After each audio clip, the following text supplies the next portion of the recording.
If you don't love spending cash but still want fresh clothes, let me show you how to play Dance Dance Revolution with your washer's dial. Hey, fellow budget savers, ever dealt with a washer that has more mood swings than a reality TV star at a reunion show? Before you empty your wallet on a repair service that costs more than your laundry detergent supply for a year, try this nifty trick. Step 1. Seize that dial like it owes you money. Now whirl it counterclockwise all the way. Feeling like a DJ yet? Great, you're on the right track. Next, here comes the video game part.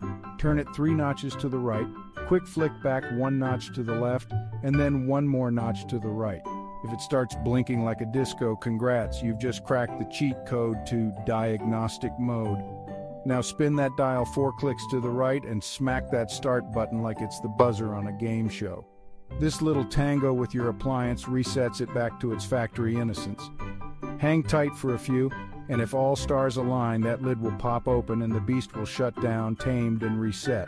If not, well, it's not your dance moves, it's the stubborn machine. Time to check those error codes. Oh, there you go. You've just added years to your washer and kept your cash where it belongs, in your pocket. Try this out and drop a comment below if it turns your nightmare into a fairy tale. And if you enjoyed this hack, smash that like button. It's the best way to keep these life-saving tricks coming. Thanks for tuning in, and remember, never let a rogue appliance outsmart you. You've got this, even if you're as mechanically inclined as a spoon. Catch you in the next video.